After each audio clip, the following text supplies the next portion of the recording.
talks, and a spokesman for the Iranian military says the U.S. is essentially negotiating with itself. Joining me now are retired Army Brigadier General Steve Anderson and CNN political and national security analyst David Sanger. First to you, General Anderson. What does it tell you that there are 1,000 paratroopers who are preparing to deploy to the region, which could happen in the next 48 hours? Well, thank you, Sarah. It tells me that they're serious about conducting some kind of a ground operation in Iran. Why else would you be sending the immediate ready brigade from the 82nd Airborne? And of course, that would be a tremendous logistics operation. I mean, it would probably take 22 hours or so to actually deploy over there to some sort of a staging area. I imagine that would probably be Al Udeid Air Base in Qatar. And they need to have a couple squadrons of C-130s in order to conduct some kind of an air assault into Karg Island or one of the other islands in the Strait of Hormuz. And of course, we also know that there are two MEUs headed that way, one of which we believe the one MEU is at the mouth of the Persian Gulf right now, probably.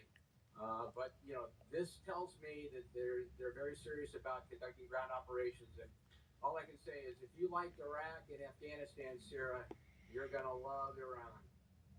Wow, making that comparison, those two wars, Afghanistan did not end the way the United States wanted to, neither did Iraq. Let me talk to you, David, about what you're hearing about the Saudi Arabia and its role in this. You've been doing some really great reporting about Crown Prince Mohammed bin Salman. What are you learning? Well, what we're hearing is that the Crown Prince, who is the de facto leader of Saudi Arabia, is like Prime Minister Netanyahu in Israel, arguing that if you're into this war, then you've got to go all in and defeat the Iranians across a broad range of their capabilities, so that they would not have the ability to project power out to the Gulf, to Israel, and so forth. We've gotten very few details from the Saudi side. They say they want to end the war quickly, which everybody does. But that's our understanding about the conversations that are taking place with MBS, as he is known, and the president. It's very similar to what we're hearing as well about the background conversations with the prime minister. I think to Steve's interesting point, I could imagine several things that you could use the 82nd Airborne for. One of them could be taking Karg Island. The problem with Karg Island, which is where the Iranians ship their oil, is not taking it, it's holding it. And I could imagine them being used to self-secure the strait, or to try to get the nuclear material from Isfahan. Well, those are three very distinctly different targets in distinctly different places. Yes. Give me some sense, General, of what that would mean if indeed there are troops, U.S. troops on the ground trying to both fight Iran and then hold the position that they're in.